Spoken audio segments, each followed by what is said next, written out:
ഏകദൈവത്തിൻ്റെ അതിപരിശുദ്ധ നാമം വാഴ്ത്തപ്പെടുമാറാകട്ടെ. കർത്താവിൽ പ്രിയ വിശ്വാസികളുടെ സമൂഹമായ കുഞ്ഞുങ്ങളെ, നിങ്ങളെ ഏവരെയും ഈ വർഷാവസാന ദിവസത്തിൽ പ്രഭാതവചനത്തിലേക്ക് വളരെ വിനീതമായി സ്വാഗതം ചെയ്യുന്നു. ഇന്നത്തെ ദിവസത്തിൻ്റെ പ്രത്യേകത എന്ന് പറയുന്നത് ഈ വർഷത്തെ 365-ാമത്തെ ദിവസവും ഈ മാസത്തിലെ 31-ാമത്തെ ദിവസവും ബുധനാഴ്ചയും ആണ് ഇന്ന്. നാം കഴിഞ്ഞ ഒരു വർഷക്കാലം ദൈവത്തിൻ്റെ കരുണയാൽ ജീവിച്ചു. പല നല്ല കാര്യങ്ങളും പല തെറ്റുകളും നമ്മൾ ചെയ്തു എന്നതിന് രണ്ട് അഭിപ്രായം ഉണ്ടാകുകയില്ല.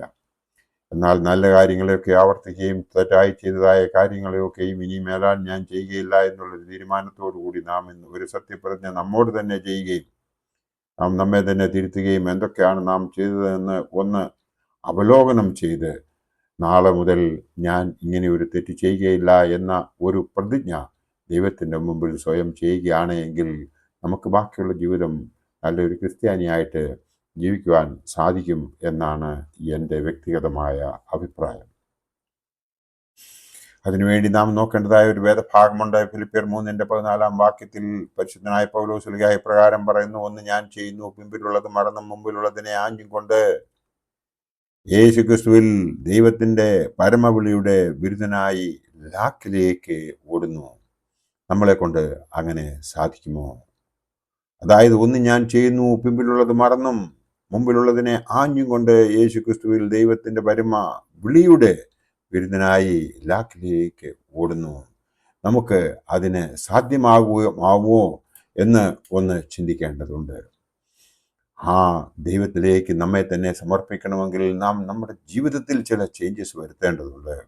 1-ാം സങ്കീർത്തനം മുതൽ 1-ാം വാക്യം മുതൽ നമ്മൾ നോക്കുമ്പോൾ അതിന് പ്രകാരം പറയുന്നു: ദുഷ്ടന്മാരുടെ ആലോചന പ്രകാരം നടക്കാതെയും പാപികളുടെ വഴിയിൽ നിൽക്കാതെയും പരിഹാസികളുടെ ഇരിപ്പിടത്തിൽ ഇരിക്കാതെയും യഹോവയുടെ ന്യായപ്രമാണത്തിൽ സന്തോഷിച്ച് അവൻ്റെ ന്യായപ്രമാണത്തെ രാപ്പകൽ ധ്യാനിക്കുന്നവൻ ഭാഗ്യവാൻ എന്നാണ് പറയുന്നത്. ദുഷ്ടന്മാരുടെ ആലോചന പ്രകാരം നടക്കാതെ, പാപികളുടെ വഴിയിൽ നിൽക്കാതെ, പരിഹാസികളുടെ ഇരിപ്പിടത്തിൽ ഇരിക്കാതെ, യഹോവയുടെ ന്യായപ്രമാണത്തിൽ സന്തോഷിച്ചവൻ്റെ ന്യായപ്രമാണത്തെ രാപകൽ ധ്യാനിക്കുന്നവൻ ഭാഗ്യവാനാണെന്നാണ് ഈ വേദഭാഗം നമ്മെ ഉദ്ബോധിപ്പിക്കുന്നത്. അതിന് നമുക്ക് സാധിക്കുമോ? 1-ാം തീയതി തൊട്ട് നമുക്ക് അങ്ങനെ ഒന്ന് ജീവിക്കുവാൻ സാധിക്കുമോ എന്ന് നാം നമ്മോട് തന്നെ ഒന്ന് ചോദിക്കേണ്ടതുണ്ട്. രണ്ടാമത് നമുക്ക് നോക്കേണ്ടതായ വേദഭാഗം ഇപ്രകാരമാണ്. 39-ാം സങ്കീർത്തനം 1-ാം വാക്യം തൊട്ട് നോക്കുമ്പോൾ അതിൽ പ്രകാരം പറയുന്നത്: അതുകൊണ്ട് പാപം ചെയ്യാതിരിപ്പാൻ ഞാൻ എൻ്റെ വഴികളെ സൂക്ഷിക്കുമെന്നും ദുഷ്ടൻ എൻ്റെ മുമ്പിലിരിക്കുമ്പോൾ എൻ്റെ വായ കടിഞ്ഞാനിട്ട് കാക്കുമെന്നും ഞാൻ പറഞ്ഞു. ഞാൻ ഉരിയാടാതെ ഊമനായിരുന്നു, നന്മയെ ഗണ്യമാക്കാതെ മൗനമായിരുന്നു. എൻ്റെ സങ്കടം പൊങ്ങി വന്നു, എൻ്റെ ഉള്ളിൽ ഹൃദയത്തിന് ചൂട് പിടിച്ചു.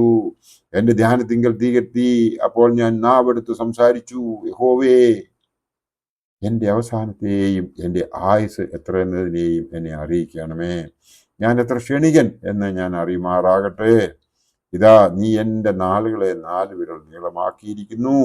എൻ്റെ ആയുസ് നിന്റെ മുമ്പാകെ ഏതുമില്ലാത്തതുപോലെയും ഇരിക്കുന്നു.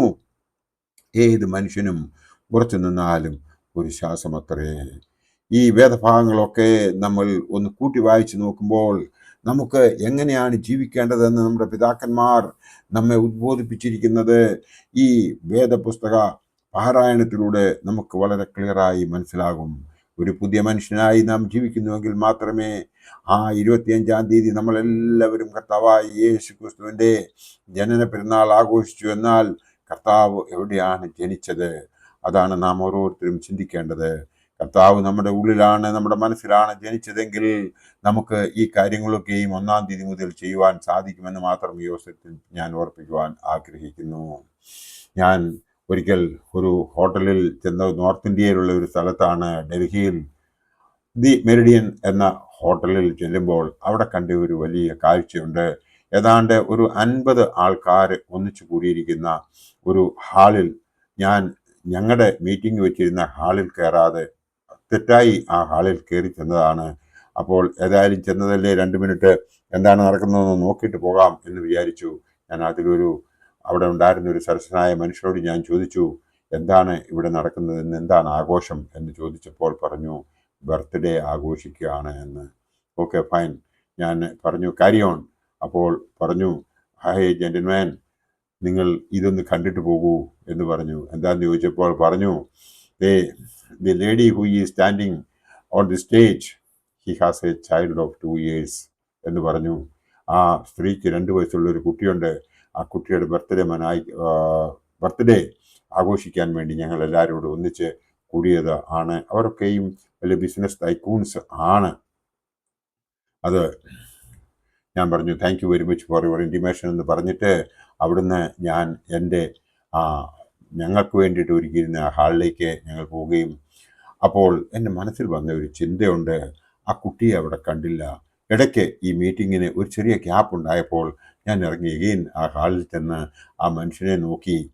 അപ്പോൾ ആ മനുഷ്യനെ കണ്ടില്ല. എന്നാൽ തന്നെയും മറ്റൊരാളിനോട് ഞാൻ ചോദിച്ചു, ആരുടെ ബർത്ത്ഡേ ആണ് ഘോഷിക്കുന്നത് എന്ന് ചോദിച്ചപ്പോൾ അവരെന്നോട് പറഞ്ഞത്, ഈ മാഡത്തിൻ്റെ ഞങ്ങളുടെ CEO ആണ്, ആ മാഡത്തിൻ്റെ കുഞ്ഞിൻ്റെ ബർത്ത്ഡേ ആണ്. കുഞ്ഞ് എവിടെയെന്ന് ചോദിച്ചാൽ പറഞ്ഞു, കുഞ്ഞിനെ കൊണ്ടുവന്നു കഴിഞ്ഞാൽ എല്ലാ പ്രശ്നങ്ങളും ആകെപ്പാടെ ഡിസ്റ്റർബ് ആകും, അതുകൊണ്ട് അമ്മയുടെ അടുത്ത് ഏൽപ്പിച്ചിട്ട് വന്നിരിക്കുന്നു എന്ന് പറഞ്ഞു.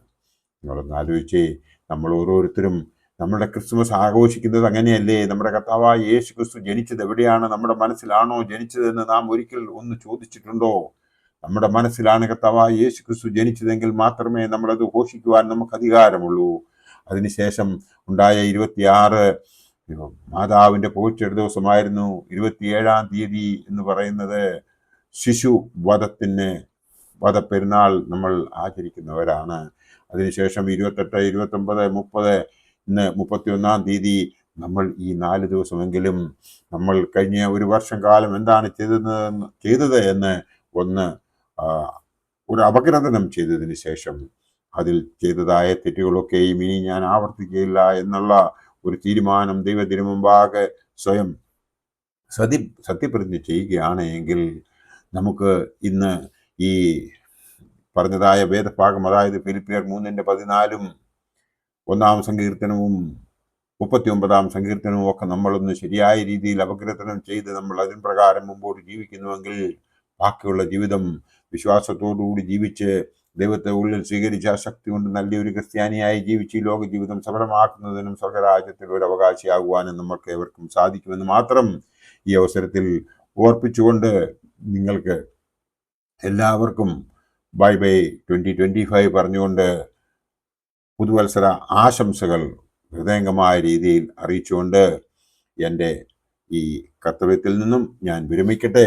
ദൈവം നമ്മളെ എല്ലാവരെയും അനുഗ്രഹിക്കട്ടെ. നന്ദി, നമസ്കാരം.